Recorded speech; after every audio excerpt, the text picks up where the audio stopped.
Hey everyone, my name is Matt, and today I'm going to be going over Dark Magician profile for October 2021. I'll not only be going over the current Dark Magician deck profile, but a potential future one as well with the new support coming out in Battle of Chaos in February 2022. I made this video because I was inspired. I've been following Loza for some time. Loza's another avid Dark Magician player who likes to um, make videos roasting other people's deck lists.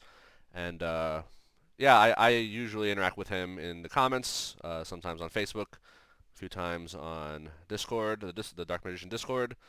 And I recently noticed that he made a video response to another fellow avid Dark Magician player. And I thought, hey, if another person with on YouTube, random person on YouTube with 3 subscribers, 12 views, and 2 likes can get a response from Loza, then maybe I can too. So let's get into this. So here we have a 40 card Dark Magician deck, and um, we will start with the main man himself, Dark Magician. I'll admit I did used to run 3 Dark Magicians in the deck.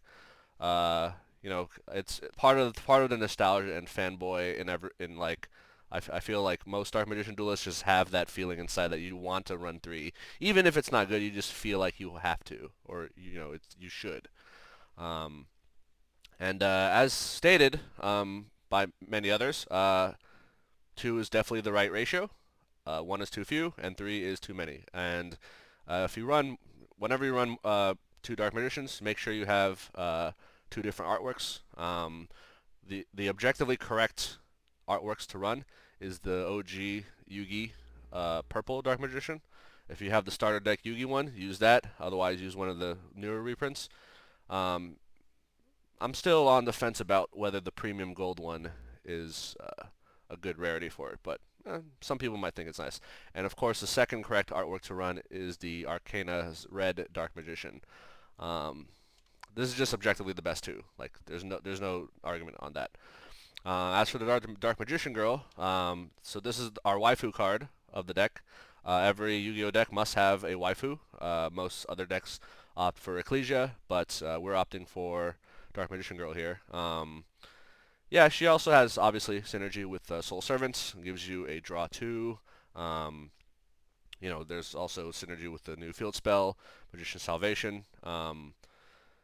And I personally still like to run the Dark Magician's Fusion monster in my extra deck, which some may not know. When the Dark Magician is destroyed, the graveyard effect allows you to special summon a Dark Magician, Dark Magician Girl from either hand, deck, or graveyard. And if you do not have a Dark Magician Girl in your deck, you cannot activate that effect.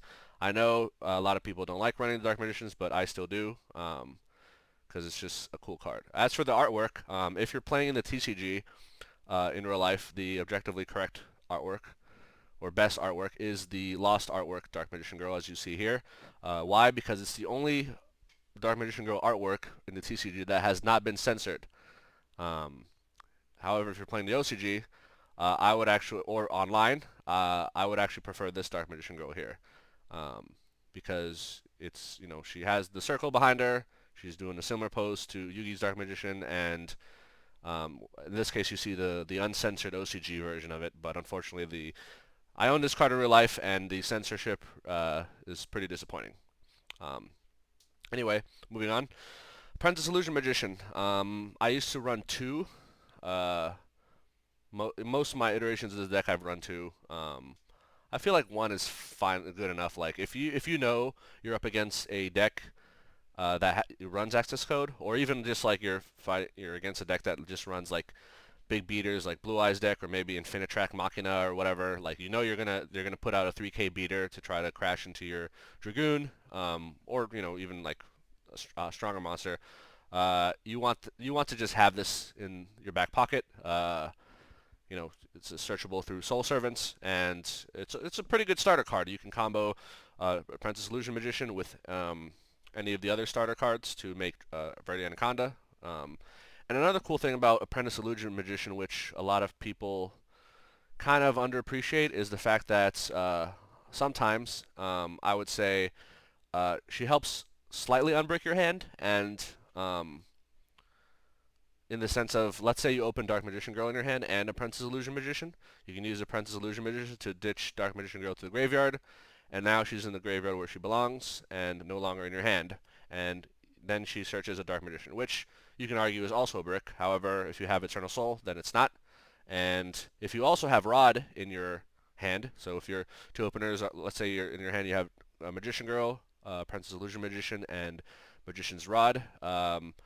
You can go into Anaconda, search Soul Servant, and you still get the draw two without needing Magician Souls. So that's nice. Like obviously the ideal start for going into Anaconda is Rod Souls, but yeah, sometimes Princess Illusion Magician is just great for getting Dark Magician going to the graveyard. Another cool thing you can do with Dark Magician, Princess Illusion Magician is, let's say that you open Vanilla Dark Magician in your hand and Apprentice Illusion Magician, then you can send that Vanilla Dark Magician to the graveyard, and suddenly Soul Servant is now active, and you can use it to immediately grab a card that you need to go into Anaconda or do whatever combo. So sometimes that happens, and it's been nice. And of course that's true as well with Dark Magician Girl, even if you don't have a rod. Um, I also found that Princess Illusion Magician is, in a few cases, has been pretty good in dealing with Appaloosa. Uh, for some reason, I've seen many times Appaloozas that are at 2400 attack randomly decide to use one of their negates to stop a Princess Illusion Magician from searching Dark Magician.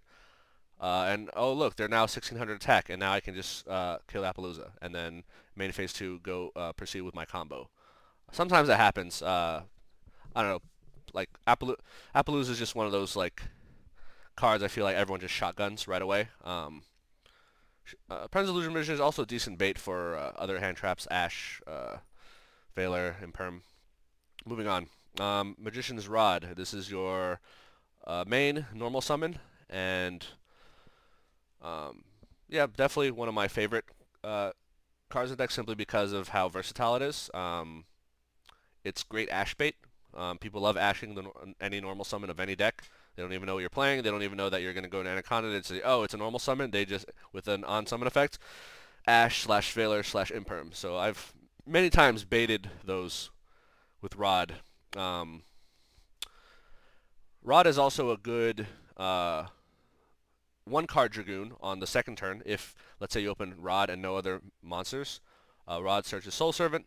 Rod links into Artemis. Explain later. And then with Soul Servant, you can use Rod's graveyard effect on your opponent's turn to tribute Artemis, recycle him back to hand, and put Magician's Souls on top of the deck for next turn. And then you'll have your way into Dragoon. So Anaconda and then Dragoon. So yeah, Rod's really great.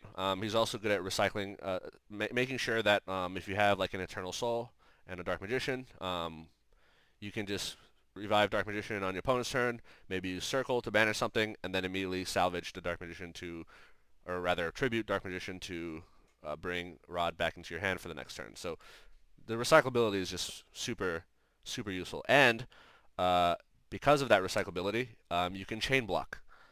Chain blocking is very important, and this deck offers a nice little lesson in chain blocking because thanks to Rod, comboed with Dark Magical Circle. And cool thing about Rod that people don't realize is, let's say you end your turn with you have your board, you have your Dragoon, maybe you have hopefully you have an Eternal Soul, but you have no cards in hand, so you don't have a card to discard for Dragoon's negate. Well, if you use Eternal Soul on your opponent's turn to revive back Dark Magician, you can then use Rod to salvage yourself, and now you have a card in hand for your Dragoon's negate. So it's just super useful. Like, I don't know, I feel like Rod has never been a bad card. I've never I don't know, had a bad time when I had a Rod in my hand. I think that's all to say about him for now. Moving on, Magician Souls. This is the $160 card that many Dark Magician players are waiting for it to get reprinted in Legendary Duelist Season 3, which has yet to come out. A lot of people try to substitute Fusion deployment for this. It doesn't work. I don't know. Maybe I would say, like, if you're buy the card, and then when Legendary Duel Season 3 comes out, sell it back and get the cheaper version. Like, yeah, maybe you lose some money in that transaction, but I feel like the fact that this is short printed and a lot of collectors like to have this card like the original printing with the original rarity, whatever. Like, I don't think the price of the OG souls will drop that much when the reprint comes out. Um, but yeah, it's super core to the deck. Like, I don't think there's any um, I don't know there's any way to be a competitive Dark Magician deck without this card. And finally, we have the most annoying brick of the deck, Red Eyes Black Dragon, which you need for the Red Eyes Fusion, and unfortunately you can't really avoid having it in your deck.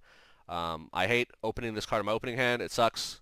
Um, I feel like most games where I lose the game, it's because I opened this in my hand. I don't know. I just get that feeling that my losses is directly related to opening this in my starting hand. But unfortunately, we have to do it. Luckily, once the new support for Dark Magician comes out, uh, the new ritual monster, Illusion of Chaos, will help you unbrick your hand by sending this guy back into your deck. And of course, we have 3 Red Eyes Fusion. I don't know, like I ever since I started playing Dark Magician, even when I used to run 3 Dark Magicians and like have a lot of other weird ratios, like 3 Circle, at no point did I ever think I should not have 3 Red Eyes Fusion. Like, I don't know, it's like the best card in your deck. Yeah, it's like I'd rather have this opening than go into Anaconda because Anaconda Dragoon is susceptible to Super Poly, right? Whereas if you just Red Eyes Fusion, get Dragoon on the field, then set a bunch of stuff back row, they can't Super Poly you without committing, one of their monsters first. So, I don't know. It's the best card in your deck. The only counter is Ash Blossom, right?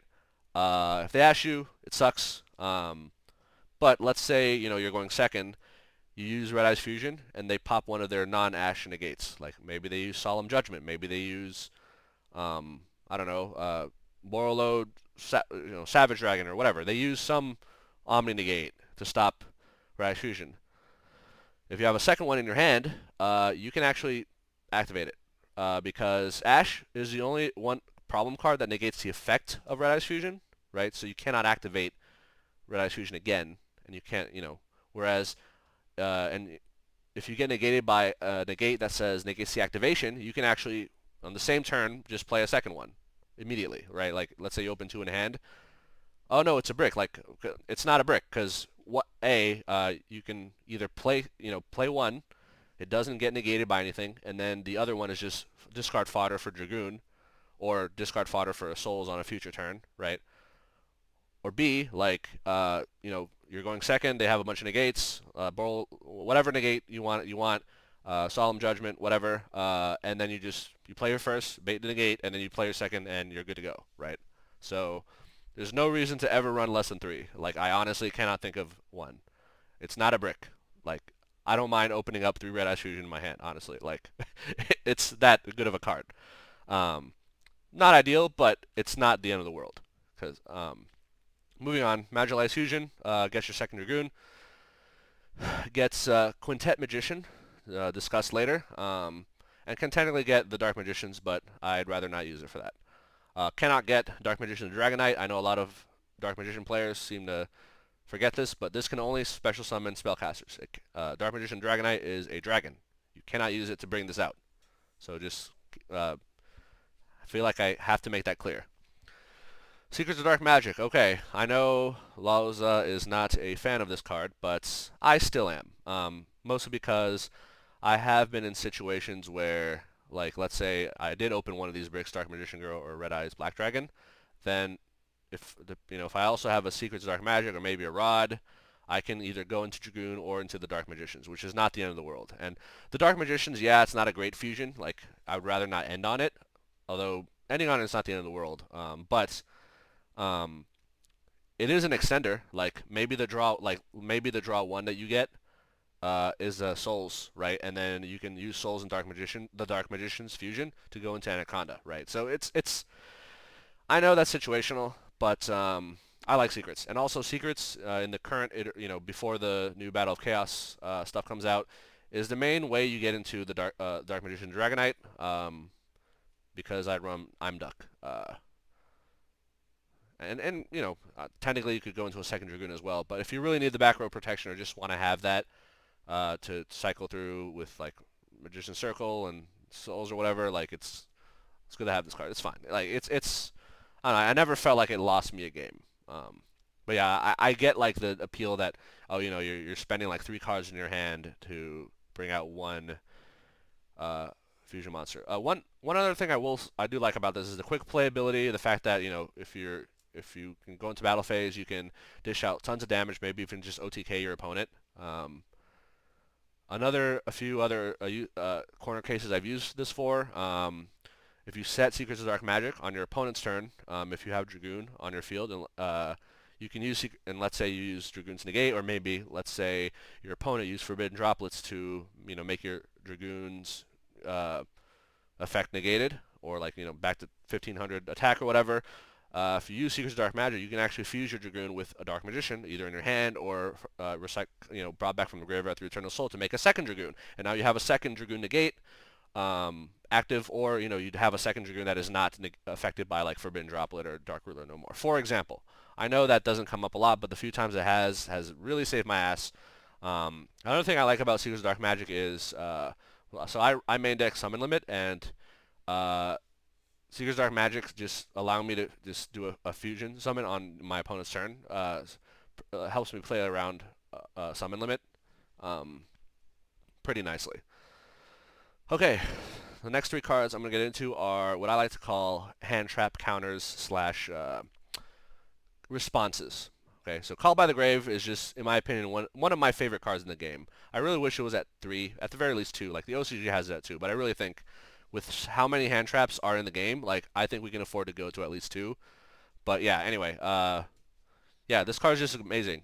Stops hand traps, and if they don't hand trap you, you just set this, and then on your opponent's turn, you screw them over by canceling one of their graveyard effects. It's just great. If you open Call by the Grave and Red Eyes Fusion, yeah, it's going through. Like it's just the best thing ever.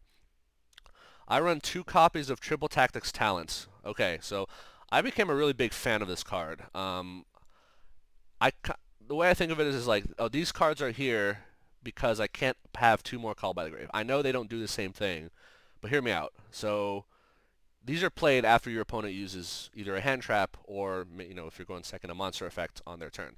Say, they hand trap you, right? Then this card will allow you to do, say you're going first, right? 2 things. Either draw 2 cards, and the 2 cards you draw into might be, like might net you more than whatever they hand trap. Like let's say they hand trap your Rod, like you can get Soul Servant, but this just draws you 2 cards. Like maybe you get Soul Servant or some other card, like or maybe one of like your powerful back row cards. Or if you didn't have like a second monster to go to Anaconda, maybe get you that second monster, right? And then the other effect, which I actually use way more often than uh, I'd say the average person, and then that I actually think more people should use, is the third effect, which says look at your opponent's hand and choose 1 card from it and shuffle it into the deck. So that effect is so powerful. So most cases I'm playing this. If I get hand trapped and my hand is decent already, I'd use this third effect. If my hand is not so decent, I'll use the draw 2. But think about it. You look at your opponent's hand. You get perfect information about your opponent's hand, right, for the rest of your turn. If they had any more hand traps that you think will screw you over, you can send it back to the deck. Or if they have like their 1 card starter piece, say you're against Tri Brigade, they have Fractal's their only monster in their hand, send that back, and their turn they just have to hope for a lucky top deck. I don't know, this third effect is just so good because like not only that, but like exactly what they have on their turn, other than the their card draw. So Dark Magician deck is not a deck with that as many interruptions as like most meta decks. Most of the time you have Dragoon, maybe Eternal Soul with Circle as an interruption. Maybe you have one of the Solomon cards or whatever. But just knowing exactly what they have in their hand, for the most part, and maybe with process elimination based on what they play, like you can figure out what their drawn card is. You just know exactly when to negate, right? Assuming you have like reasonable knowledge about the deck they're playing, their combo, you know when to save your negates for.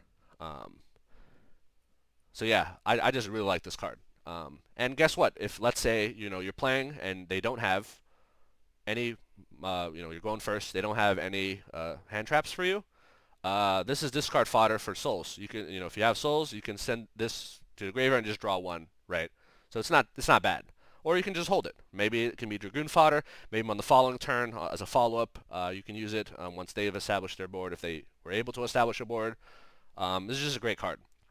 If let's say you're going second, you lost a die roll, you're going second. This is great because it allows you to take control of one of their monsters. That's the second effect, which can then be used to go into Anaconda. So let's say for example, and this is something that happened recently. I'm trying to remember exactly. I think I was against a Dragonlink player. They ended on Appaloosa and Borreload Savage Dragon, right? So what I did was, I think I opened Triple Tactics, Red Eyes Fusion, and I think Rod was my opening hand. So I used Red Eyes Fusion to bait Borreload Savage Dragon's Negate, because this is an Omni Negate. Um, then I used Triple Tactics Talent to steal their Appaloosa, because Appaloosa only has monster negates. And then I summon Rod, right? Rod and Appaloosa link into Verde Anaconda, and then you can pop their Borreload Savage for 3,000. So, for example, obviously that's like one situation, but like the fact that you can steal one of their monsters means if they hand trap you or negated one of your monsters, like you just punish them by taking one of theirs and go into Anaconda. And normally you would take whatever monster is the highest threat to stopping your combo. So in the example I used, I took Appaloosa because obviously Appaloosa would stop Anaconda, but I wouldn't take Borreload Savage because it's already used its once per turn negate, so there's no point, right? So just be smart about this. But yeah, this card's amazing. So these are my three slots for screwing them over for hand traps and possibly like their combos. Next, I run 2 circles. Back in the day when I first started playing Dark Magician, I used to run 3. Yeah, I understand the logic. Like 2 is good because you want to see at least 1 in your hand, but you don't want to see more than 1. Um, yeah, I tried running 1 copy for a long time, and I felt like I just never saw it, or like I would search it on the second turn from like the next turn after I recycle Rod, but by then it might be too late.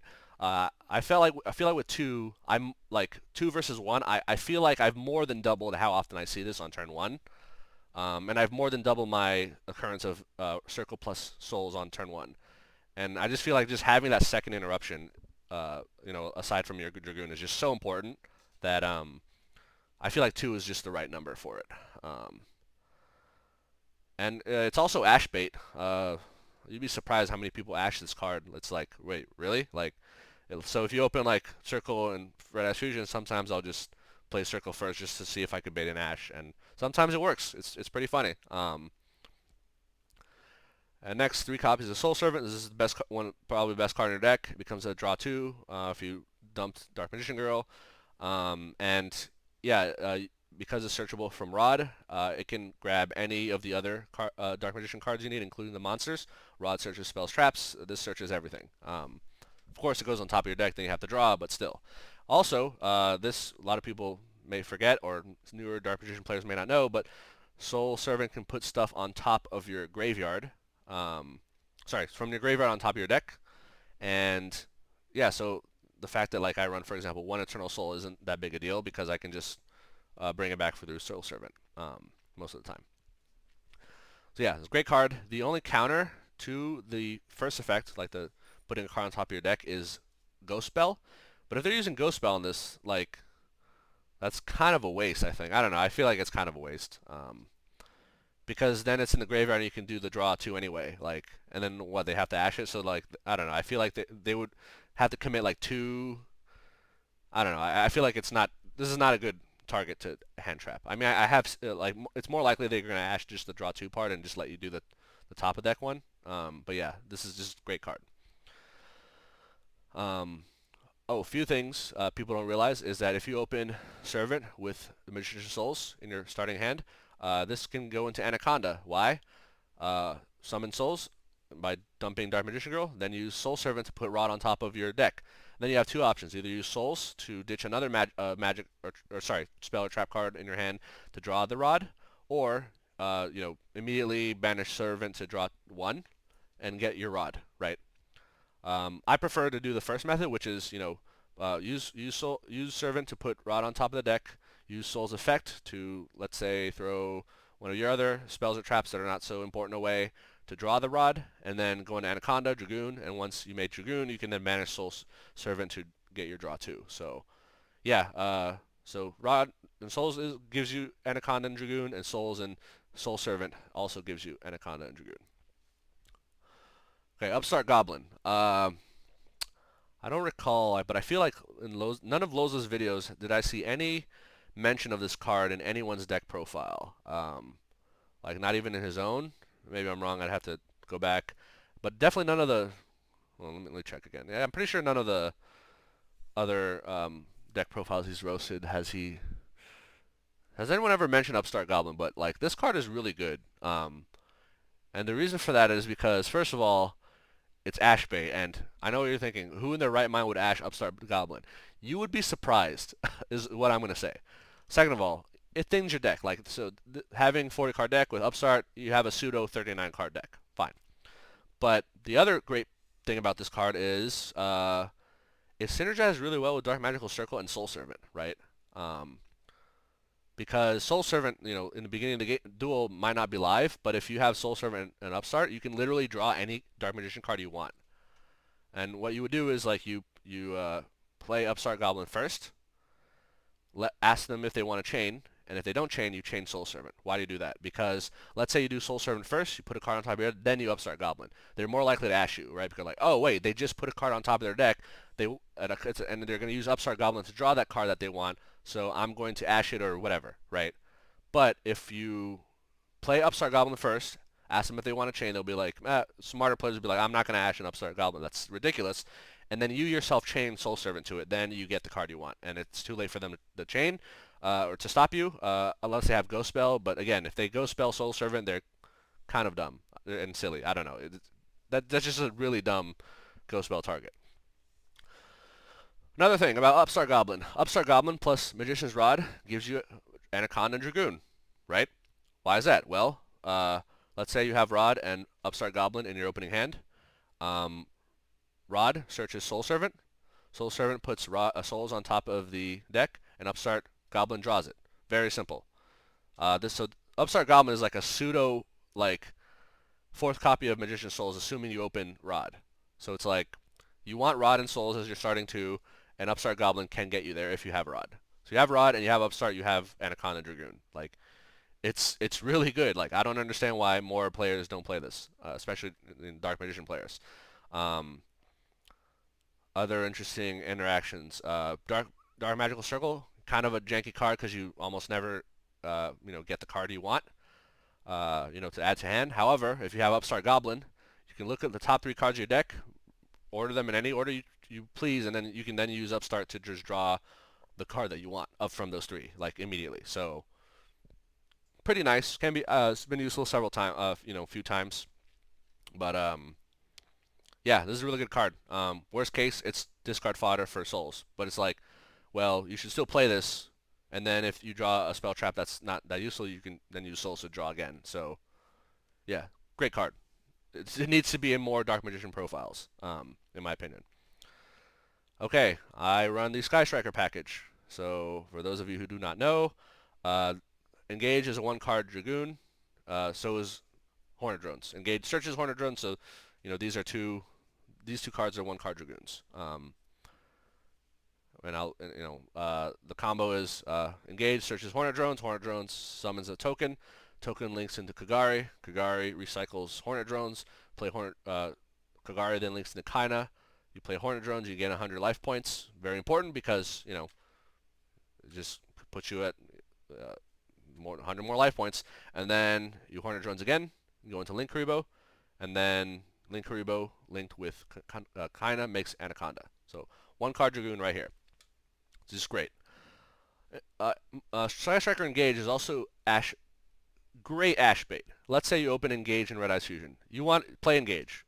I guarantee you, like if this is game 1, you won the die roll. Your opponent doesn't know what your deck is, and you just pop down that Engage. They immediately assume you're a Sky Striker deck, and they're like, no, we gotta Ash this, right? Like so many times this has happened, and then they're just dumbfounded when I just go into like Dragoon and other Dark Magician cards. They're like, "Wait, I thought you were a Sky Striker deck." Like nobody expects this, right? This is just it's hilarious how often this has worked. Another cool thing about Engage is like, let's say you don't have it on your first turn, or maybe let's say your hand is full of spell cards. Engage has another effect that says if you have 3 or more spells in your graveyard, you can draw a card. So that's pretty cool, right? Like sometimes so Engage is a card that searches the other Sky Striker cards, and so maybe you can say, oh, this is a pseudo 38 card deck now, like similar logic to Upstart. But like it might even draw you another card, so it's just like great. And let's say that you have Rod and Souls in your hand already, and you don't really need the Engage Hornet Drone stuff. Well, you can use Engage to get Eagle Booster. Yes, I run Eagle Booster. I know some people think it's too bricky, but in my experience, it's been more helpful in protecting Anaconda from Imperm and Veiler than it's been a hindrance or like a brick. Like, oh no, I can't. I wish I had another card. I don't know. I have yet to be in a situation where like this brick like this made my hand unplayable or anything. But yeah, like sometimes you open like Engage and Magician's Rod, right? Uh, and you're like, okay, well you could do that one card Dragoon route, but you also want to would rather play Rod as well because Rod searches you stuff and goes to the graveyard for recycling itself and chain blocking. But yeah, basically Engage and Rod is 2 card Anaconda and Dragoon, but uh, Engage can search you Hornet Drones. When you go into Kagari, you instead of recycling Hornet Drones, you recycle Engage and play Engage again to go into Eagle Booster. Eagle Booster will keep your Verde Anaconda safe from Imperms and um, Veilers. And not only that, it also keeps it safe from Psi Frame Gear Gamma, by the way. I know like in one of the other Loza Roast or Loza Review, whatever videos, like, he was talking about like Mud Dragon, like protects, whatever, Anaconda, but it doesn't protect against Gamma or something. And then like, a lot of people like to do the instant fusion, like Millennium Eyes of Strict, to protect that from hand traps, but none of those actually protect from Gamma, right? Eagle Booster does, and it's just, I don't know, like, there's been many times where this actually worked. I get impermed, and I'm like, oh, I chained this immediately, and then my Anaconda's protected.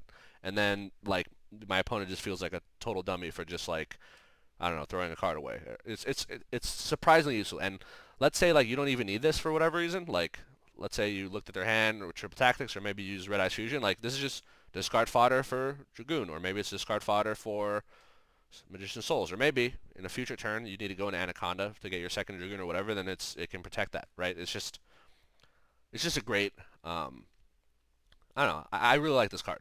Um, has not been super bricky.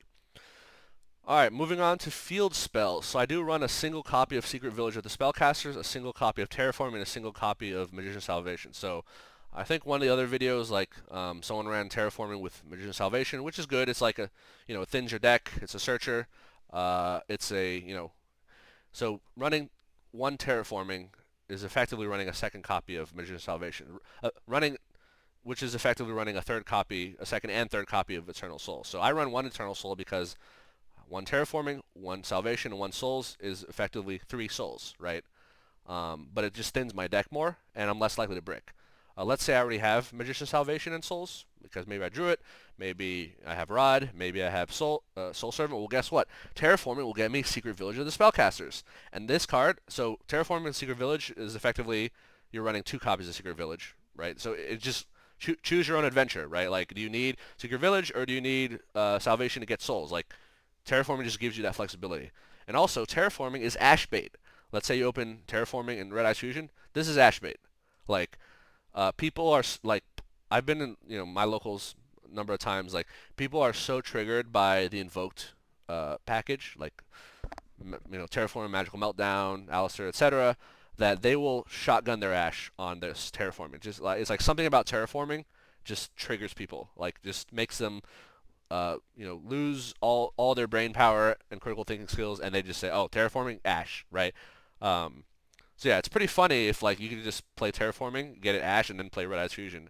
Just see the look on their face of like utter like clearly them hating their lives. But yeah, so yeah, I like terraforming because it can go either into Secret Village or into Magician's Salvation. It's just a good card. Like, and let's say you already open both of these, then this could be discard fodder for Dragoon, or it can be discard fodder for Magician's Souls. But if you open like all three of these, it's like very unlikely that you actually open all three of these.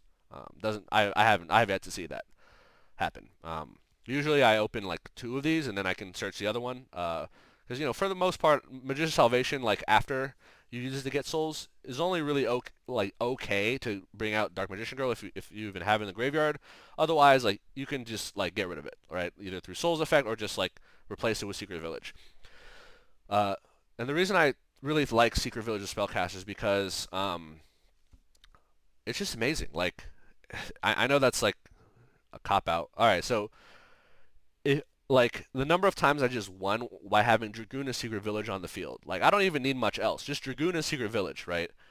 Some of the most powerful cards in the game are spells, right? And what are some spells that have outed or like screwed you over your Dragoon in the past? Dark Ruler No More, Triple Tactics Talent, Forbidden Droplet, um, right? Like there's just so many spells that can help the opponent deal with your Dragoon. But if you have Dragoon Secret Village, they can't use any of them, right? So the only way they can out Dragoon is to like just go through the long combo and maybe get to access code, assuming that you can't stop them through a negate.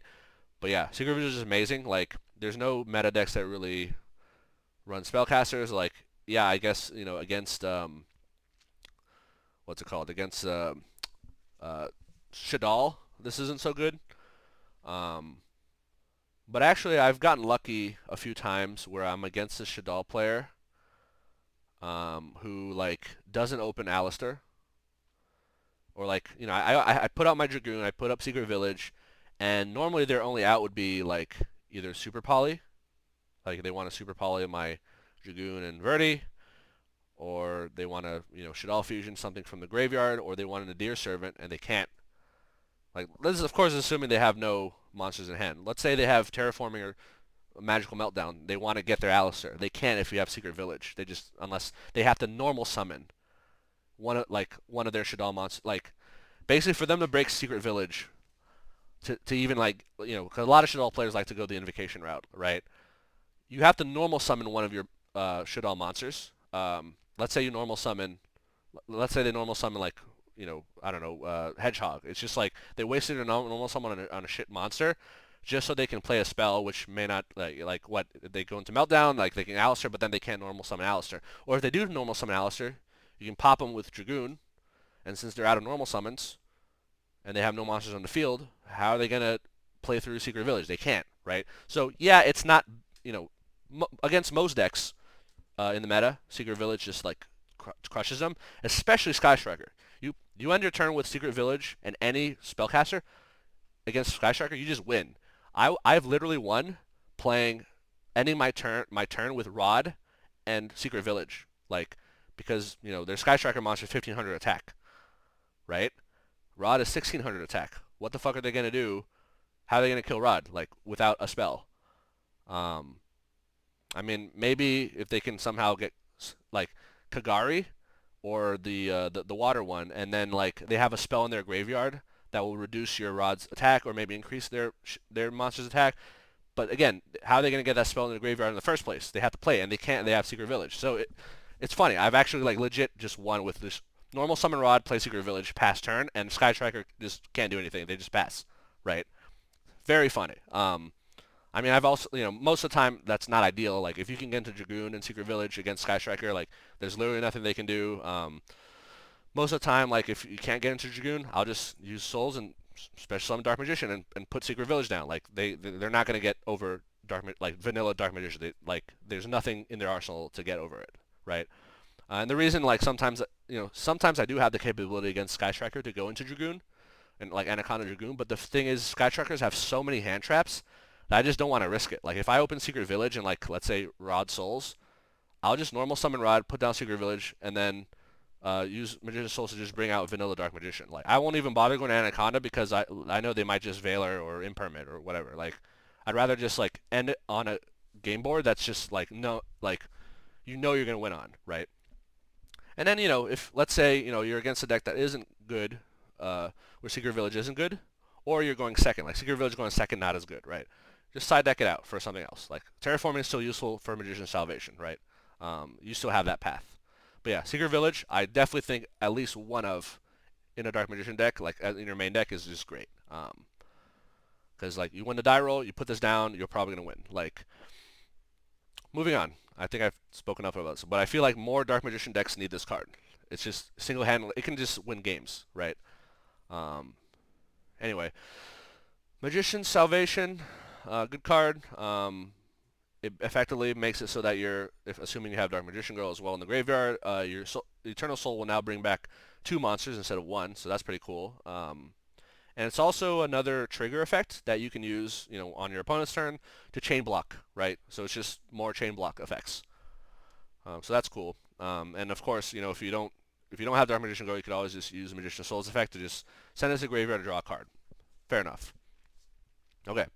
Eternal Soul, I used to run 3 when I first started playing, dropped it down to 2, but then when the field spell came out, I thought, and the fact that it can be searched by Terraform, I thought 1 is probably enough. The only time it's not enough is if you get Cosmic Cyclone and the card gets banished, right? Then there's no way of bringing it back. Sad day, but it happens. But the cool thing is that if you have Secret Village of Spellcasters, it's not going to get Cosmic Cycloned. So that's another cool thing. Like, oh, you don't want your Eternal Soul to get a Cyclone, just run Secret Village of Spellcasters. And unless they have a Spellcaster, they're not going to Cosmic Cyclone you. Okay, Summon Limit. This card is amazing. Every meta deck loses to it.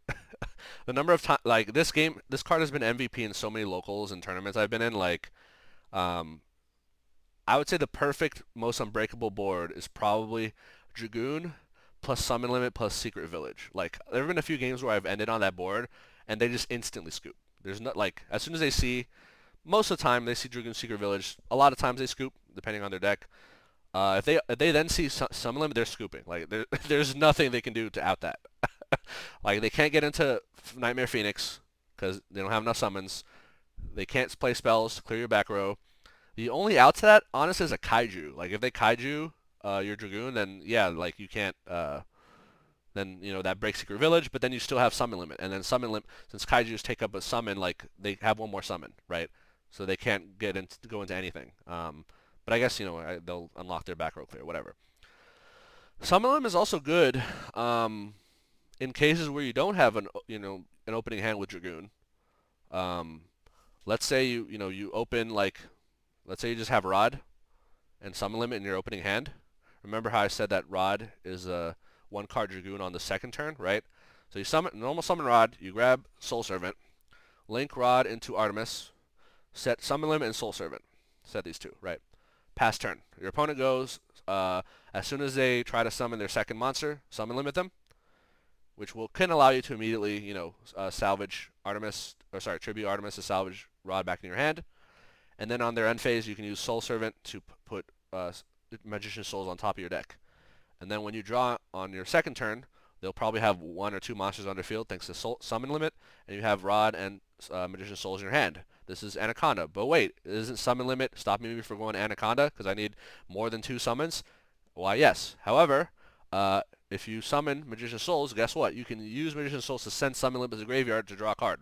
So you can literally floodgate yourself on your turn, giving you a card draw and allow you to go to Anaconda and Dragoon. This is just amazing. I don't know, like it's just so many times I've just won like Rod plus Summon Limit is a winning opening hand. Like it's hilarious. And the cool thing about Summon Limit is it doesn't really stop. Like once you get your Dragoon out, it doesn't really.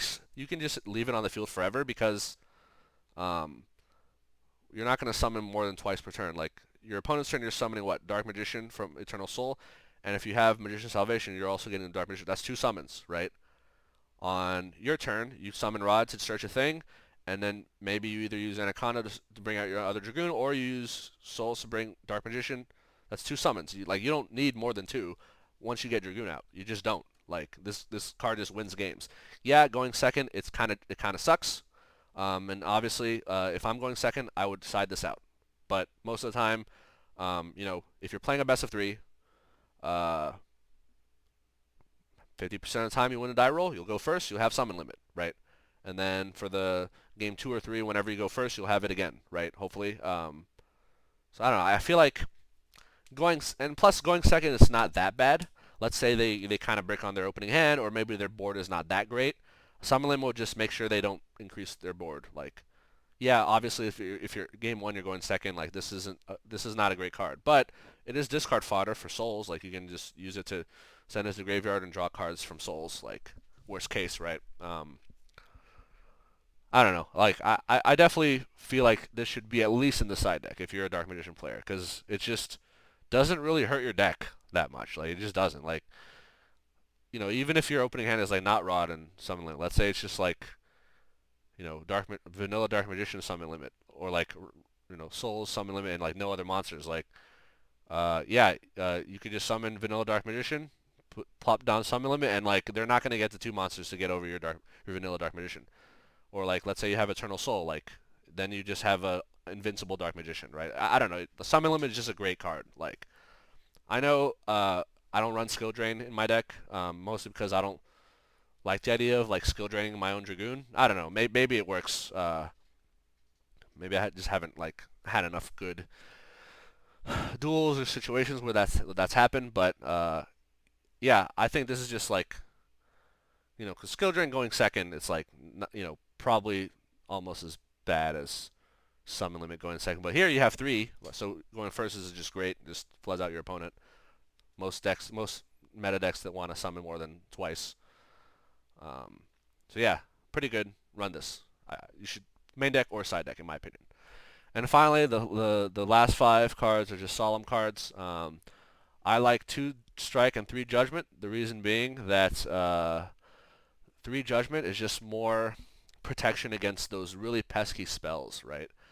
Again, spells are the highest impact cards in the game. Like if I feel like I feel more comfortable ending my board with a Dragoon and a face down Judgment than a Dragoon with a face down Strike, because guess what? Judgment stops Dark Ruler no more. It stops Forbidden Droplet. It stops Triple Tactic Talent. It's just a great card. It just stops most cards that would out your Dragoon. And guess what? If similar to Strike, if let's say they bring out Access Code Talker, or Judgment can also just negate the summon of Access Code Talker, right? Similar, obviously it costs more life points, but like, I don't know. Just feel like it's just better than Strike. For Dark Magician, Strike is overall the better card in most decks. Like if you look at grand scheme of Yu-Gi-Oh, Strike is a better card. But I think in Dark Magician deck, and I would say most control decks in general, like yeah, most control decks you want to run 3 of each. But in this case, I felt like 2 strikes is enough, honestly. But yeah, 3 judgment. I would definitely go 1 more judgment over strike. Just because like high impact spells and also just back row protection, right? Like let's say you didn't get Secret Village, well this protects your back row, right? It's just a good card. If you're going second, it's not as good as strike, right? Because strike going second, not that great either. But at least like once they've established their board, you can use strike to cancel their monster effects on the following turn. Judgment can't really do that because they already have their monsters out, right? But strike, yeah. So strike is better if you're going second. If you're going first, judgment is as good as strike, if not better, in my opinion. At least for Dark Magician deck. But overall, strike is the better card. I understand. So you don't have to go over that. Okay, extra deck, 2 Dragoons. Uh, yeah, he's your boss monster. There's multiple ways to summon him. There's Red Eyes Fusion, Anaconda. There's Secrets Dark Magic. There's Magical Eyes. So always have 2. Most of the time 1 is enough, but sometimes you need that second. And also, most players do not expect a second Dragoon. Most players say, "Oh, you added, I added your Dragoon. I don't have to worry about him anymore." No, because there's a second one.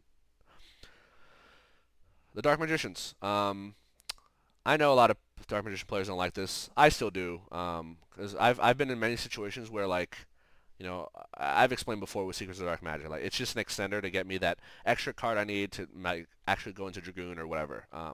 But like, let's say you don't have Dragoon. This is a pretty good card to go if you have Summon Limit, right? Like let's say you end your board with this plus Summon Limit. That's a pretty good spot. Like it's not bad. Like because like I don't know. I think it's fine. Like I would probably remove it in the future, like once the new support comes out. I don't know. I just feel like this is like a fairly harmless card to have, I think.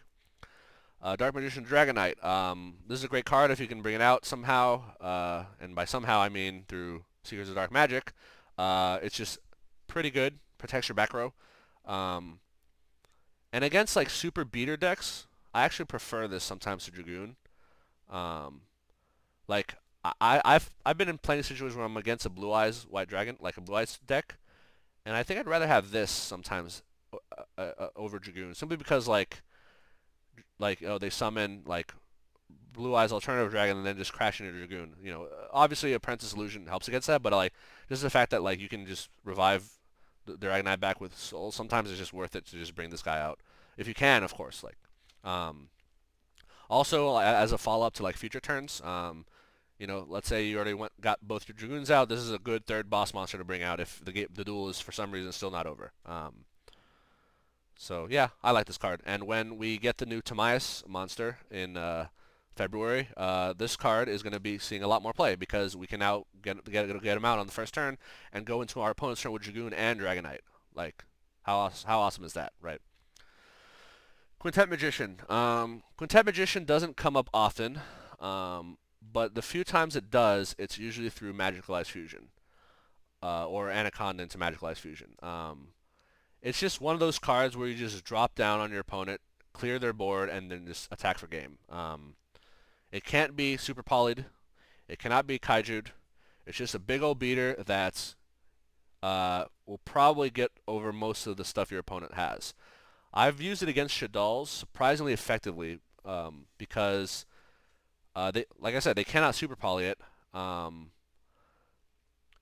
and 4,500 is like higher than like any monster I think your opponent can really get to. Like Mechabo with Alistair boost doesn't really help. Invoke Algatus or whatever it's called, plus the attack boost usually doesn't help. It's just super good. Like, Construct can't kill it. Like, I guess the way they would deal with it is like if they bring out Apcolon and negate its effects, I suppose. But again, if you're summoning this card, you're probably attacking for game or like wiping out their board to end the game, right? I don't know. It's a nifty card. Comes up ever so often. Like, let's say they got through both your Dragoons. You're out of boss monsters. Who do you bring out? This guy. It's worked for me in the past. I've used it against Madolche. I've used it against like Shadalls. A lot of decks don't expect it, and it could just ruin them, right?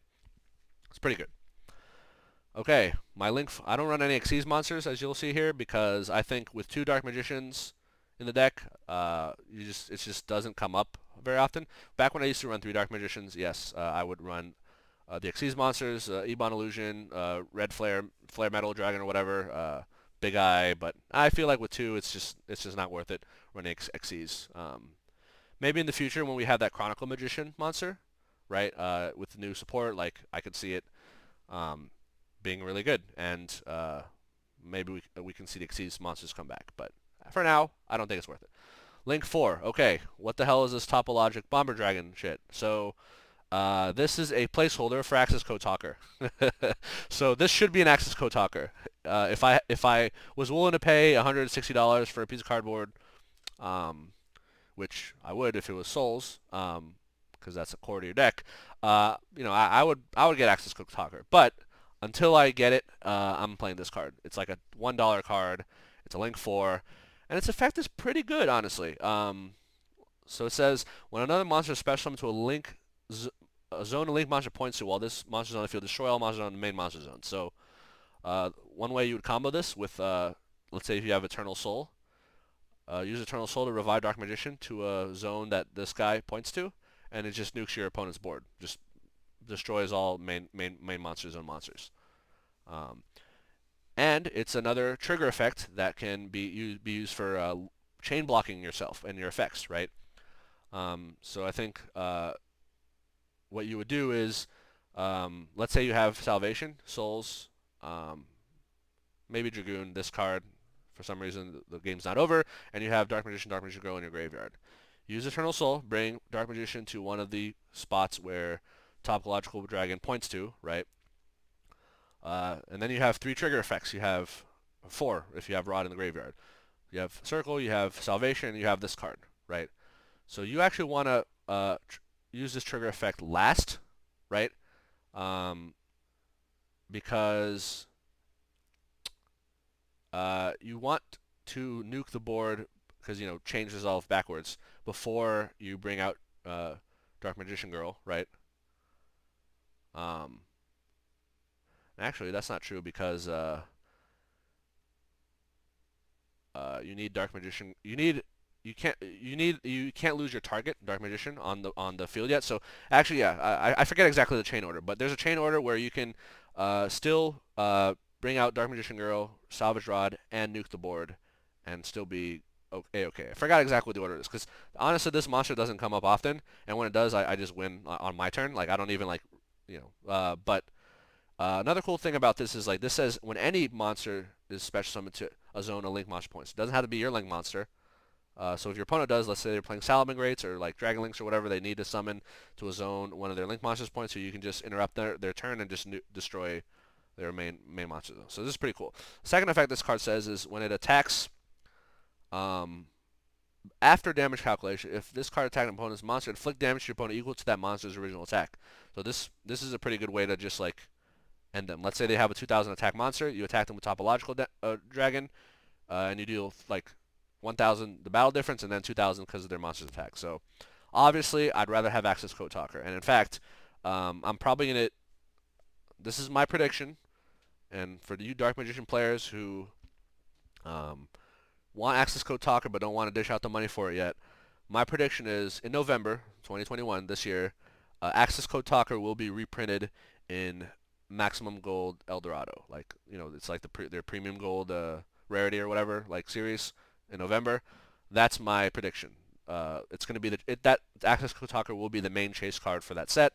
The reason it wasn't in the tins is because they needed to put it in the Eldorado to make people buy it, right? It's a chase card. Like, you want people to buy your product. So yeah, that's my prediction. You heard it here first. Premium Gold Rare Access Code Talker will be in Eldorado in November. You can quote me on that, or tell me that I'm an idiot later. Anyway, Selene, great. Selene is awesome card because it can get you into Access Code, or in this case, Topological Bomber Dragon. But also, it revives your Dragoon. Like, people don't realize Dragoon is the spellcaster.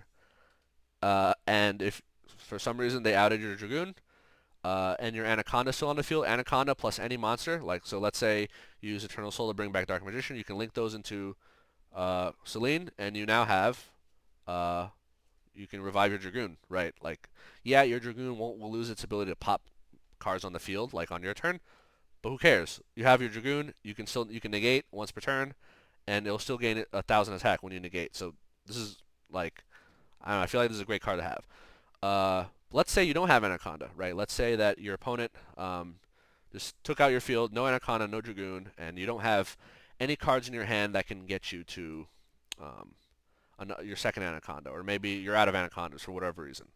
So one thing you can do is, so let's say on your opponent's end phase, they got rid of your Dragoon and Anaconda. Use Eternal Soul, of course, assuming you have it.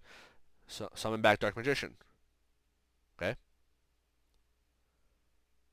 Now, on your turn, you hopefully have another monster in your hand.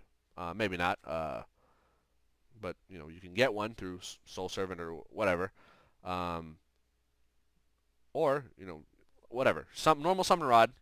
You have Dark Magician, link into Link Spider or whatever. I'm Duck, and that's 3 monsters. You can now link into Selene, and now you can attack. Revive.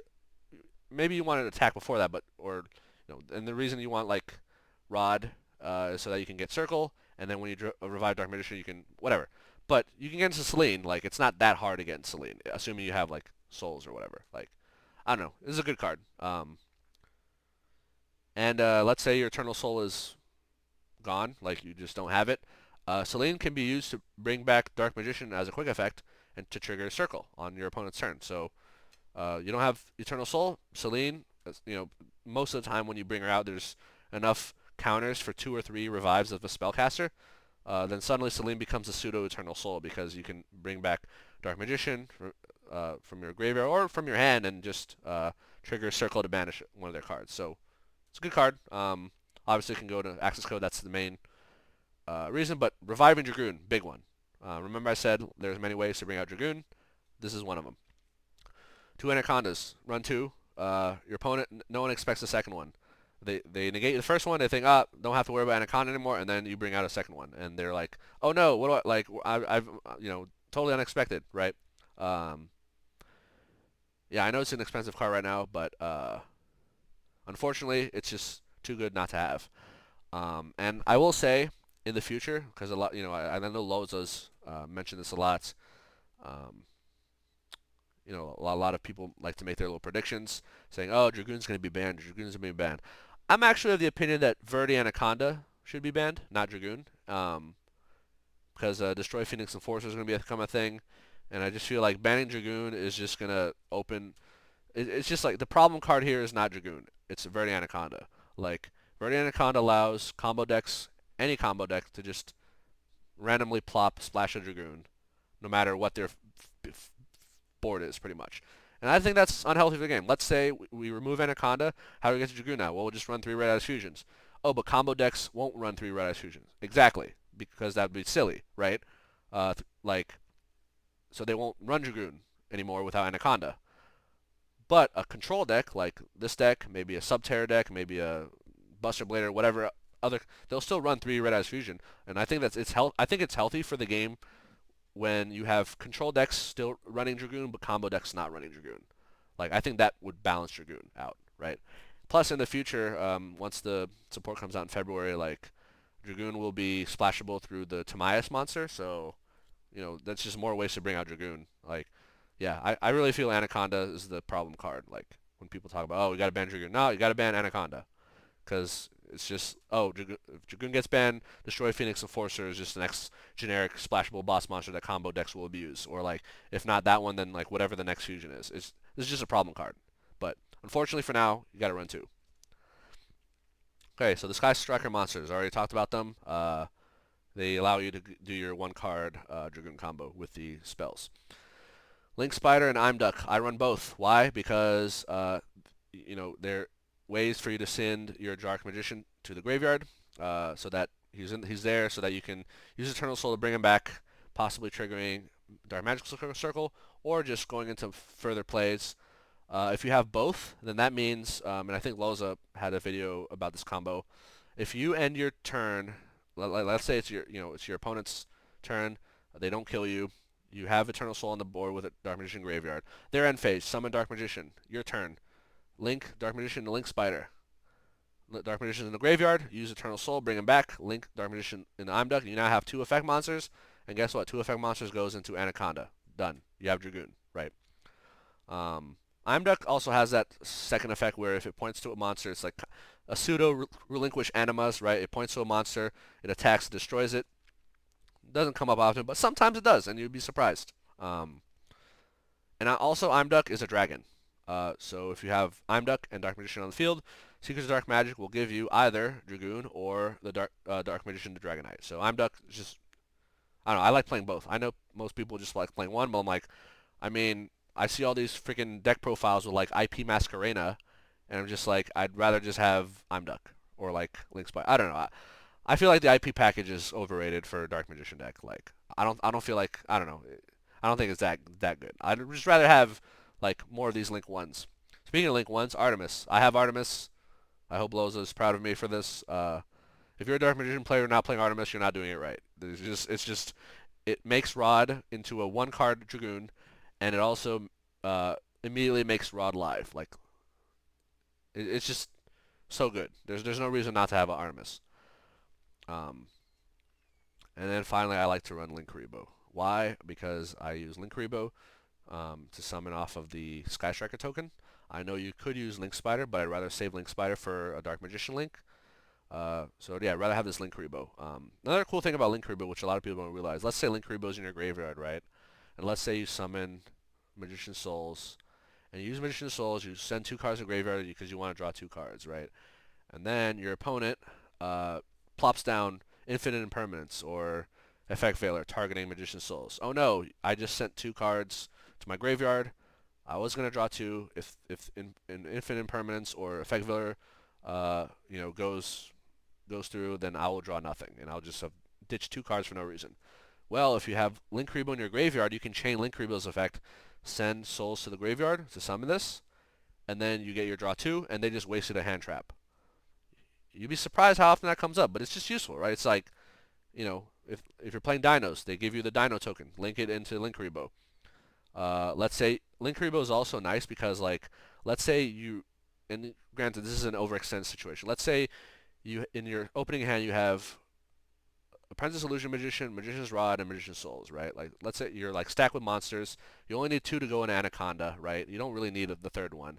But let's say you summon all 3 of them, right? You can go into Linkuriboh and Anaconda, right? Because Souls goes into Linkuriboh. So then you end your board with what? Anaconda, Linkuriboh, and Dragoon. You're like, okay, why is that cool? Well, most ways people get over Dragoon is by attacking into it.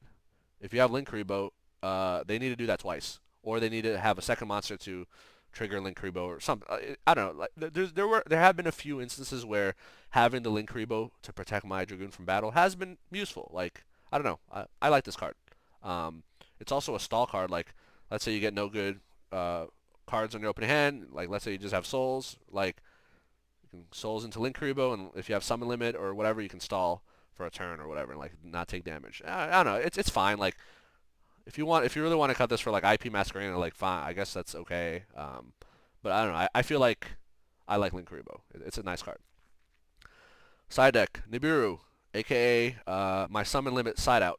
So I'm going first, summon limit, 3 summon limit. If I'm going second, 3 Nibirus. Very straightforward. Summon limit stops them from summoning a lot. Nibiru, let them summon a lot, but then punish them for it. Nibiru is interesting because you really have to get good on your timing. Like, you have to know when a Nibiru. Like, the most ideal case, end of main phase, you Nibiru. Clear the whole board, right? But if you know their deck, they'll probably bring out a monster that will have negate capabilities, like, and you want it Nibiru right before that monster can negate. So, for example, if you see 4 effect monsters on their field, they're like, oh, they might make Appaloosa just Nibiru, right? If they've already done 5, right? Or let's say they summon Borreload Savage Dragon. What a lot of people don't know is Borreload Savage Dragon's effect negation is not immediately live when it's summoned. What happens is Borreload Savage Dragon is summoned to the field, synchro summon, and then it activates its on summon effect, which will target which will attach a link monster to it, and then it gains the counters, and then it can negate. So what you do is if you see them drop Borreload Savage Dragon, you immediately chain Nibiru to their on summon effect. So then they cannot chain their Borreload Savage Dragon to your Nibiru.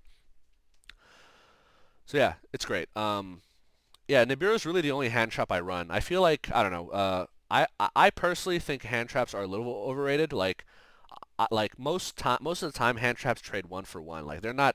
I don't know. There's very few times where like a hand trap just like completely wins the game or like has a high impact. Especially since there's so many responses to hand traps. Like, in this deck, Call by the Grave, 2 triple tactics talents, but like now that we have cross out designator, I feel like hand traps are just worse now. Like, yeah, I can run 3 ash, but then they just cross out my ash and it's just worthless, right? Like I don't know. I feel like, would I rather have an Ash Blossom or would I rather have a summon limit or like a Solemn Strike or a Solemn Judgment? I think I'd rather have these cards than an Ash Blossom, in my opinion. I don't know. It's just, I feel like if you're gonna run a hand trap, run a high impact hand trap. And for me, it's Nibiru. Yes, Nibiru can now get cross out designated, but the assumption for that to happen, Nibiru has to be in their deck, not their hand, and they have to have a cross-out designator in their hand. So it's like they're committing. There's a lot of things that have to align. Whereas Nibiru isn't stopped by Call by the Grave, for example, or like a lot of other cards like Millennium Eyes of Strict. Like, Nibiru is a bit more of a resilient hand trap, but it's not like perfect, obviously. So yeah, yeah, Nibiru.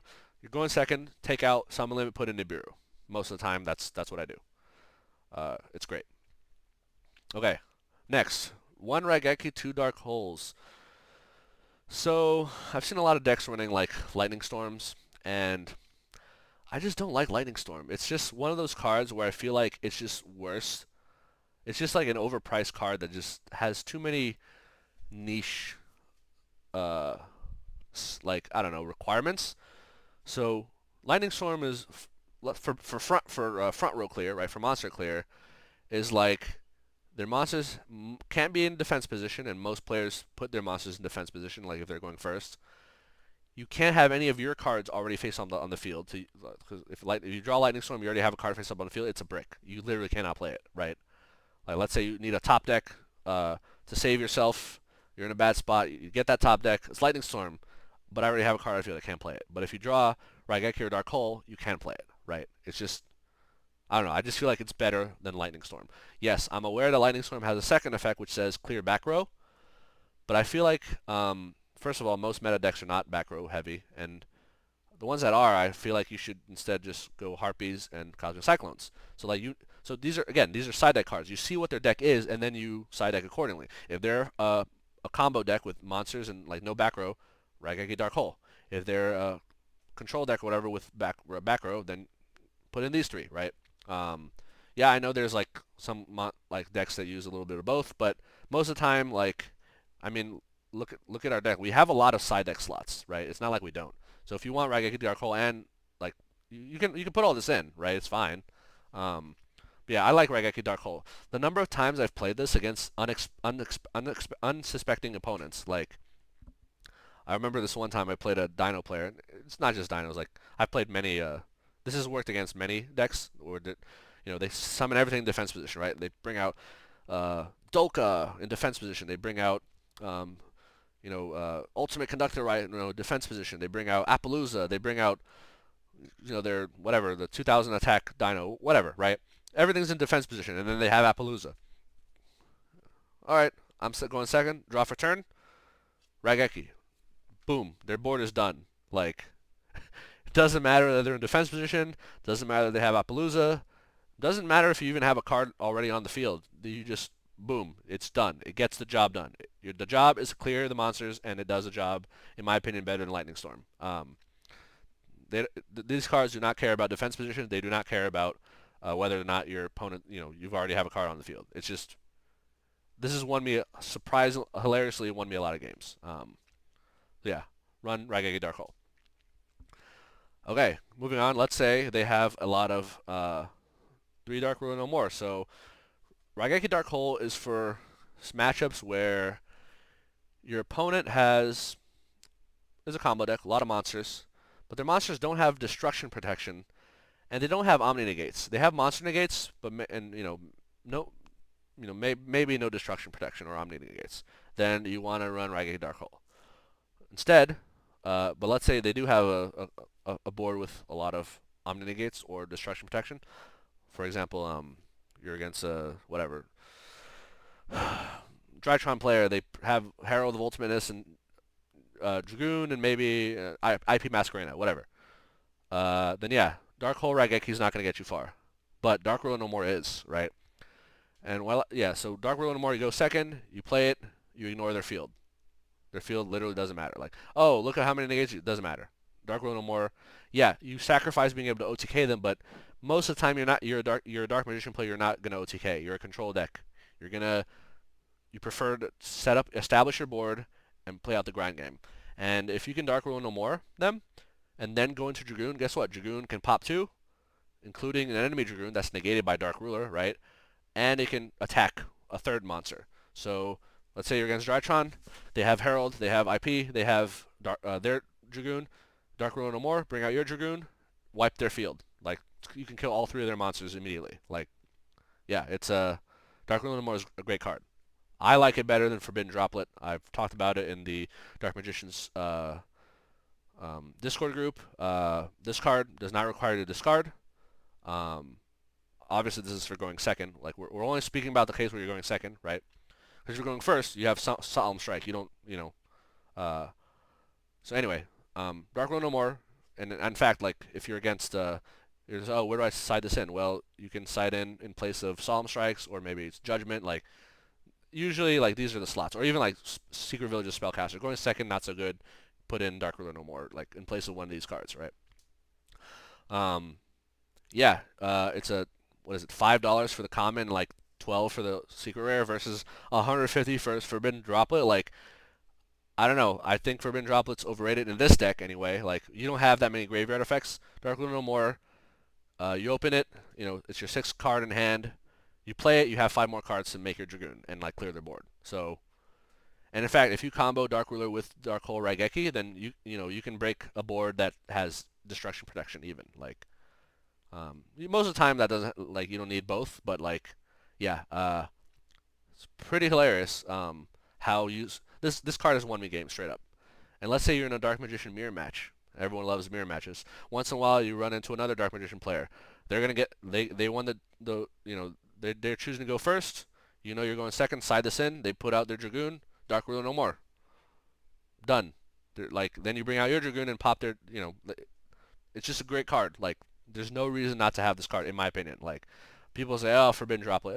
It's okay. Forbidden Droplet is like more generically good, like at going first or second. Like it's kind of like I feel like Forbidden Drop is like the jack of all trades. It's like good for going first or second, right? But I feel like Dark Ruler No More is like better for going second than Forbidden Droplet is, in my opinion. For this deck, there are other combo decks. They love Droplet because they send cards to the graveyard. Graveyard effects trigger, but that's not the case here. Like going second, you want Dark Ruler No More over Droplet, in my opinion. I've tried Droplet in this deck, like playing online, and I feel like it. Sometimes you just don't have the luxury of discarding one or more cards for Droplet to, happen. Yeah, I know you can quick play and like send cards that were in the same chain to the graveyard, but I don't know. I feel like that's again situational for what your hand is. If you open Dark Ruler No More, doesn't matter what the rest of your hand is. It's live. It works. It just gets the job done. And the job is to stop your opponent from negating your combo and from interrupting your play. Right. Harpies and double Cyclone. I like Cyclone more than I like Twin Twisters for Dark Magician because similar arguments to Forbidden Droplet. I feel like we don't have the discard, the card economy to be able to just discard all the time. Like I'd rather just pay 1,000 life points. Like I don't know. I feel like I've never really had this card and be like, oh, I can't afford it. Like I don't know. It's just good card. Obviously you would side this in against back row decks.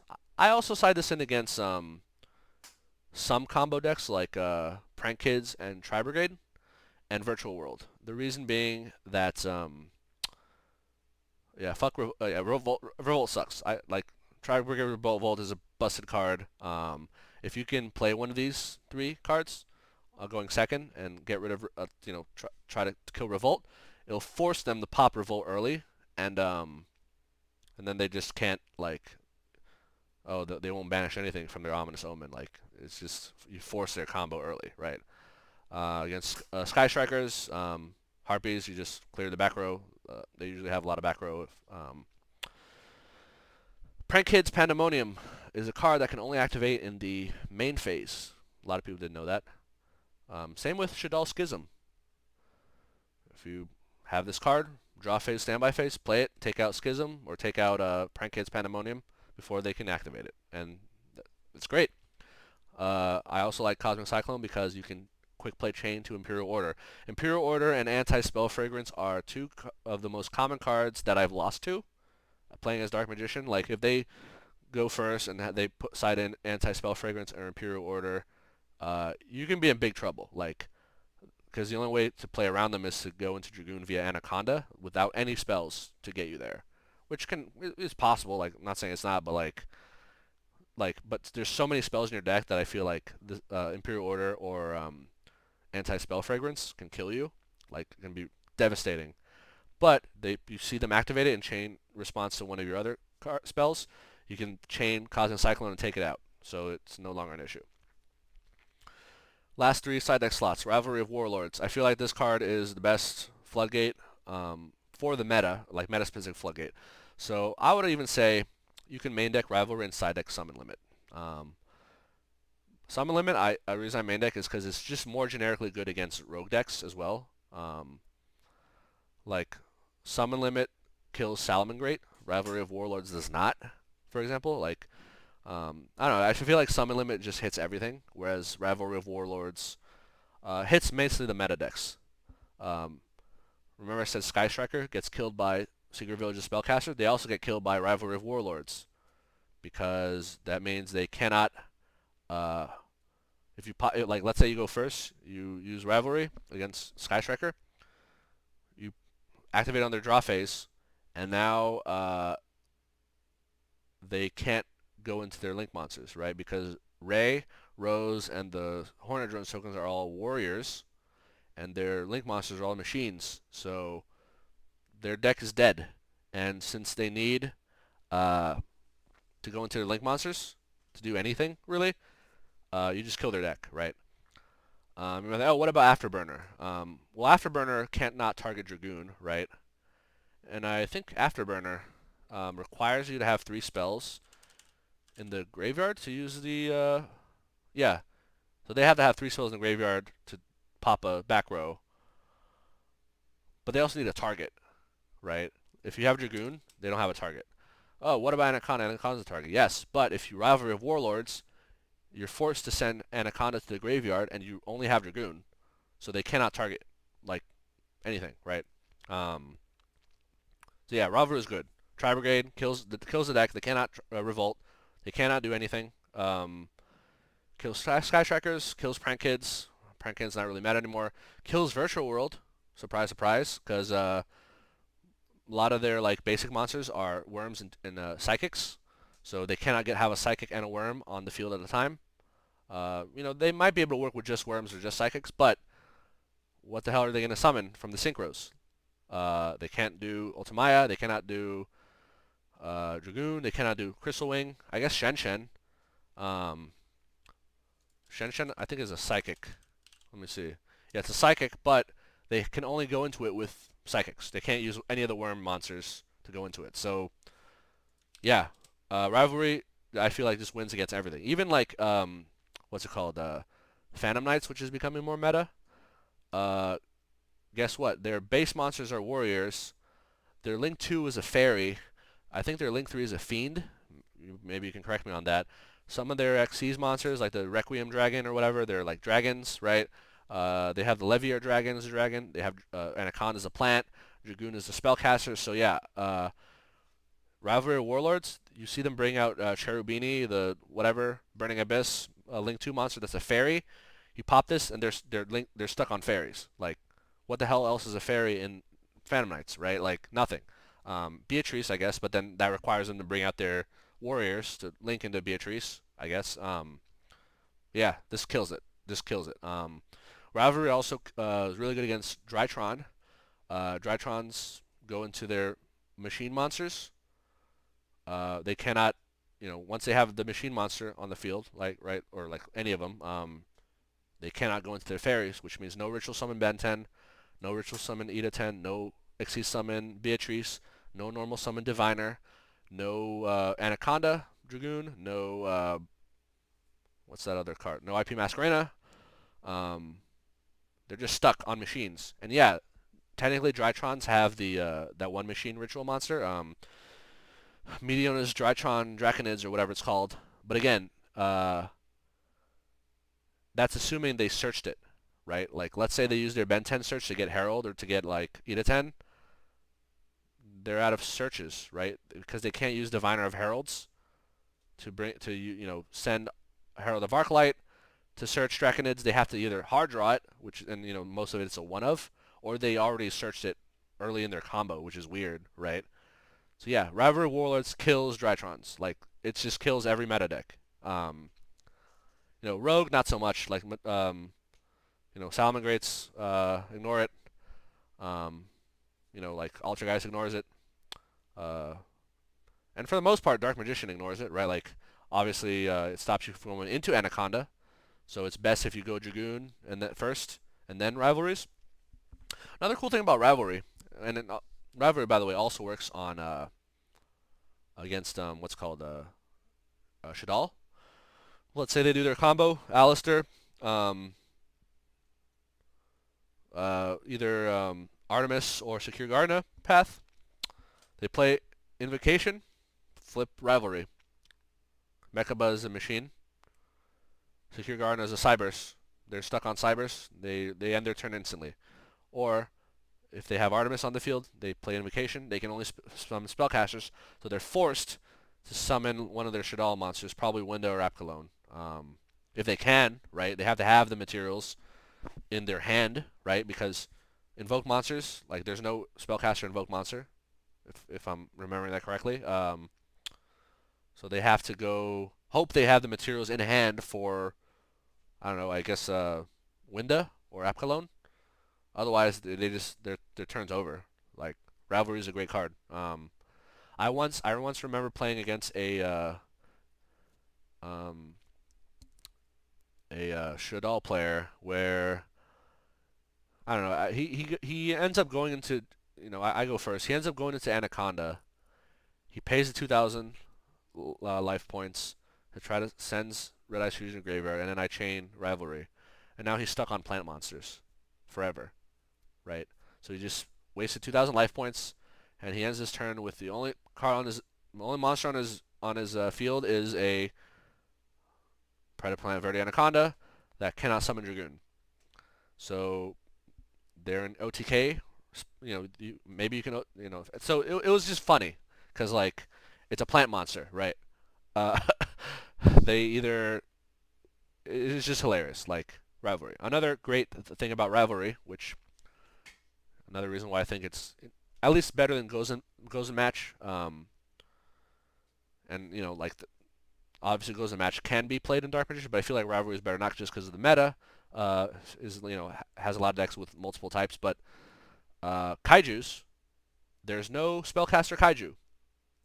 So if you are worried about them Kaijuing Kaijuing your Dragoon on their turn, flip Rivalry on your draw phase, and they cannot Kaiju you. There's no spellcaster Kaijus. However, there is a Dark Kaiju called Radian, so goes in match would not protect you from a Kaiju, but Rivalry does. It's hilarious. Another thing Rivalry does is protects you from Super Poly, sort of. So Super Poly is the killer card, is a card that kills you the most. I'd say like most games I've lost playing Dark Magician, the cards that really, you know, grinds my gears that I hate to see is Super Poly. Because Super Poly just decimates you, right? Because they fuse Dragoon and Anaconda into one of their fusion monsters. However, running Secret Village helps with that, right? That's another reason I like Secret Village. Rivalry can also help fix that. Why is that? All right. Let's say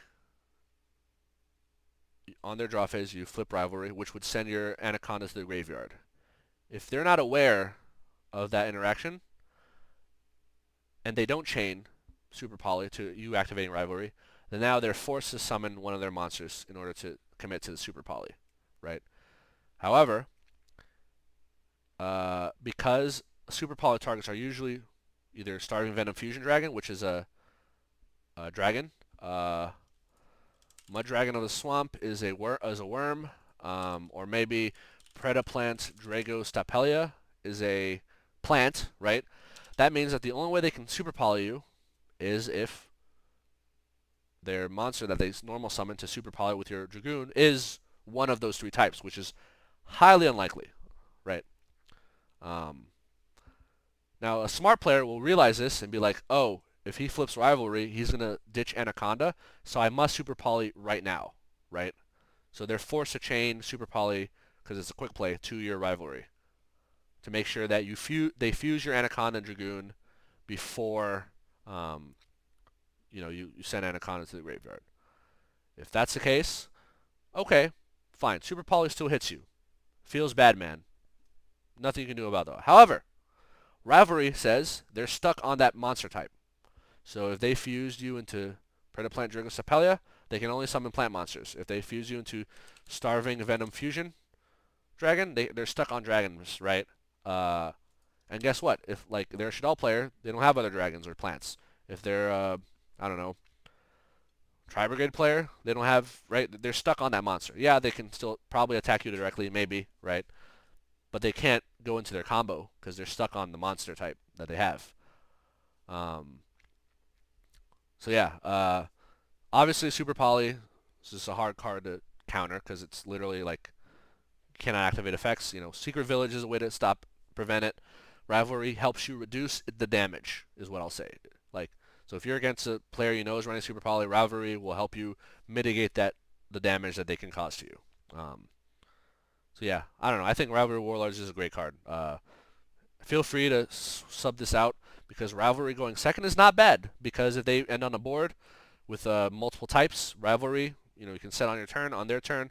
If you're able to resolve it, you can clear a bunch of their monsters, right? So it's a good card. Like, arguably better than Summon Limit. But Summon Limit is more generic.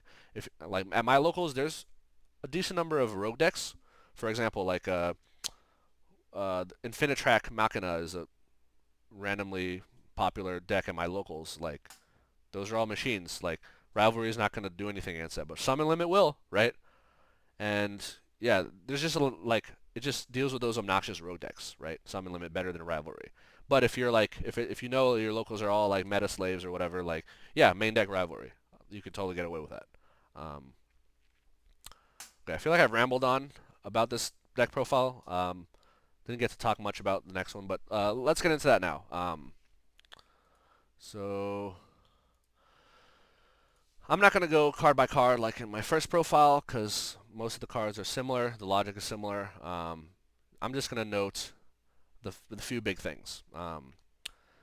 First thing to note is Sky Striker package gone.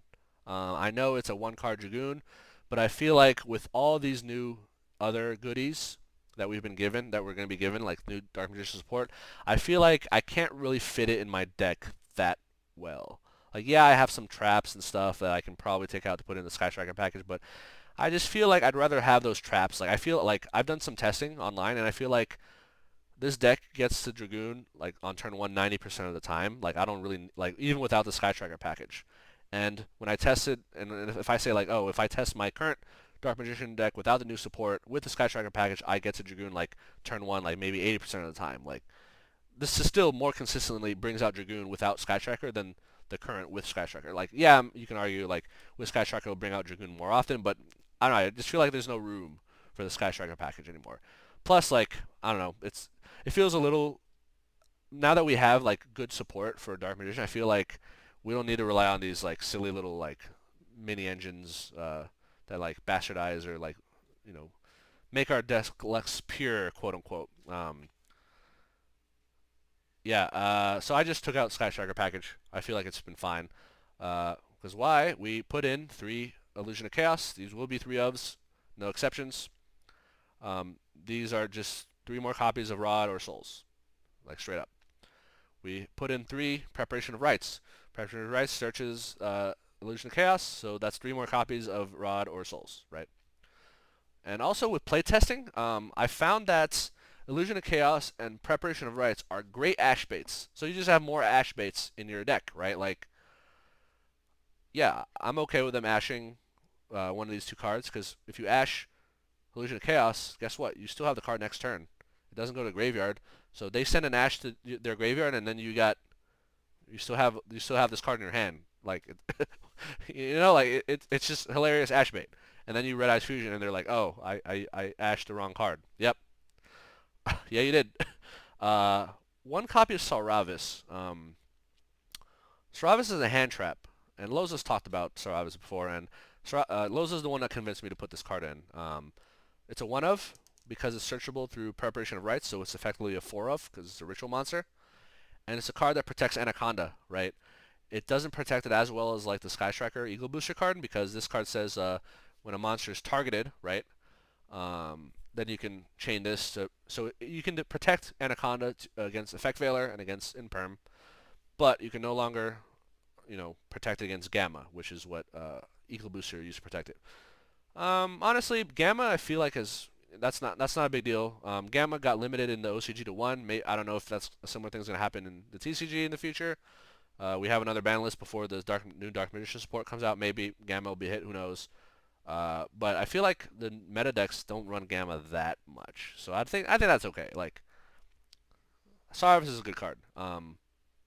It's also a dragon. Like, if you have Secrets of Dark Magic, fuse this with Dark Magician to Dragoon, right? Like, it's a dragon. Like, if you don't need it for the hand effect, it's discard fodder for Dragoon. It's a fusion material for Dragoon, or Dark Magician Dragonite is just a good card. Like, and it's a one of searchable hand trap, and I guarantee you they're not gonna cross out Designator because no one else is gonna run this card. So yeah, these are my additions. Notice I removed Apprentice Illusion Magician. Maybe I'll put it back at a one of. I don't know. I just feel like I don't have the space for it. Like maybe I can ditch Secrets of Dark Magic finally for it, but I don't know. I've been having success. Like so, the one of a replacement for Apprentice here is Timaeus.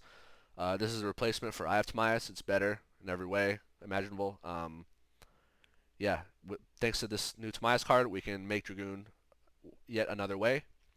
And with this card, since it's searchable via Soul Servant and Illusion of Chaos, we can also make Dark Magician Dragonite on turn 1, use it as link material for Anaconda, and then bring it back with Eternal Soul. So, great card. At the moment, it's a one of. Maybe in the future, if Anaconda gets banned, maybe we can increase the ratio. I don't know. But for now, one of has been enough from like playtesting online. Other changes. I dropped Solemn Strikes, kept Judgments, because I think they're just better. For this deck, of course. Not generically better.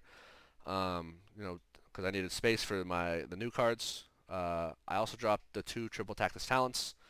I guess you could say, oh, that's less protection from hand traps, but I feel like with this, or like less response to hand traps, but I feel like with this new support, like not only do you have more hand trap bait, but you just have more plays you can make, so you can just play through hand traps. I don't know. It's just I feel like maybe I don't know if I miss it, maybe I'll put it back in somehow. And then I still I think that's the main change to the main deck. Yeah. Yeah, kept Summon Limit and Solemn Judgments for the same logic as before. Extra deck. We have a bit more slots in our extra deck. Oh, I only have 14 in here. Oh, that's odd. What did I have before? Huh. I swear I had 15. Oh, I'm missing, wait, no. What? Oh, I'm missing the new, fusion monster. What was it called? Master of Chaos? Yeah, that's the one. Okay, here we go. Okay, that's the one. Alright, so took out the Sky Striker monsters. I put in my access code because, in the future, I'm going to assume it's been reprinted in Max Gold, and I have it. So, and I'll also assume that in the future I have, there's been a reprint of Black Luster Soldier, and I can afford it. Or something. And then Dark Master of Chaos is just great because it is the new fusion monster that can effectively nuke your opponent's board. It's great going second. It's a fusion between Dark Magician and either this ritual monster or yeah, just this ritual monster. Black Luster Soldier like doesn't matter. Yeah, great card going second.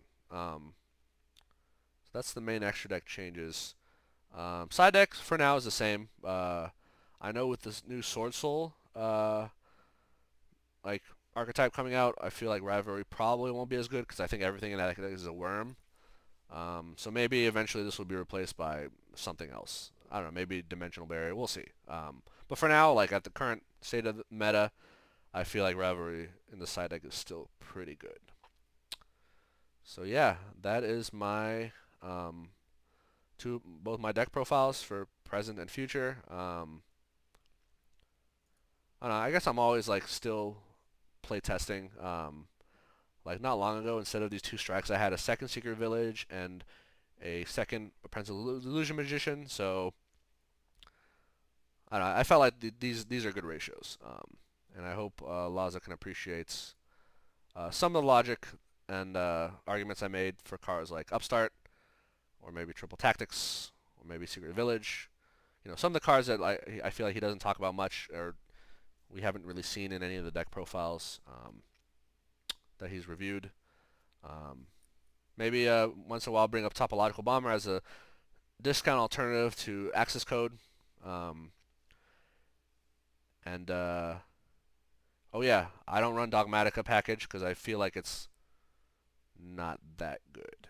I don't know. I'd rather have like I like the Sky Striker package. I'd rather keep that, and I like having this trap lineup. Like yeah, Dogmatica engine gives you more plays that you can make, assuming your Dragoon doesn't go through or whatever. Like or as an extension to your Dragoon. I just feel like you're committing too many slots in your main deck and extra deck to the Dogmatica package. I'm just not a fan. I don't know. Like maybe I'm like the other guy in the YouTube video who just couldn't figure out how to make it work, but it's like when I have these 40 card slots, like I feel like I would none of these cards I would want to replace with a Dogmatica engine. Especially if you go into like the new cards with like the Battle of Chaos and the new support. It's like I have even fewer slots I would want to like replace with Dogmatica. Yeah, my extra deck has more space. Like I put in like this Blackluster Soldier is probably not necessary. Like you know I can probably have more flexibility and make more room because I don't have the Sky Striker package. But like if I didn't put the Sky Striker package in here, I'm not putting Dogmatica. I think the Sky Striker package is just better than the Dogmatica package. So yeah, I don't know. Maybe I just need to try it out at a locals and see it succeed. But I don't really see what I would take out. Maybe Secrets of Dark Magic. It can go out and I put in Ecclesia. Maybe like these summon limits can become Dogmatica Punishment. But I feel like summon limit is just like a higher impact card. I don't know, like than Dogmatica Punishment. Going first anyway. Going second, like maybe you could argue Punishment is better. But uh, yeah, I don't know. I'm just not convinced by the Dogmatica package. Especially since there is some anti-synergy. Because like if you use any of the dogmatic effects, either punishment or Ecclesia Search, you can't go into extra deck.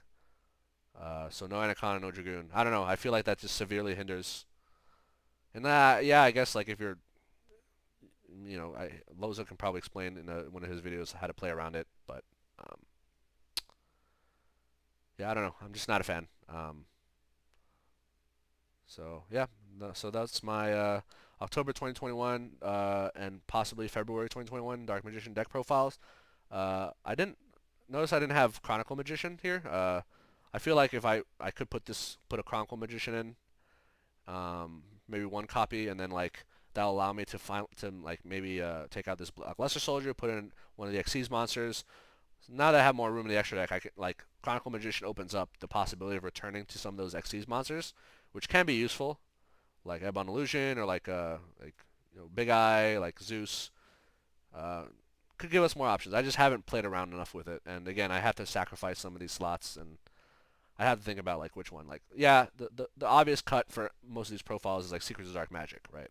It's like, oh, that's probably the card that most people would cut. Especially since if you think about it, Timaeus does a similar effect to Secrets, right? It's just not a quick effect. Like Timaeus can be used to summon the Dark Magicians, right? You're not required to use a dragon to fuse. You just need to use a spellcaster. So yeah, maybe Secrets can go and we can put in Chronicle Magician. We'll see. Yeah, this is still like a huge work in progress, but uh, I'd say the other deck profile, this one here that I'm currently running IRL, um, is probably the best way to go. And obviously, like this card here should be access code. Like if I had it IRL, that's what you'd be seeing here. And if you have it, you should use access code, not this card. This card is not so good.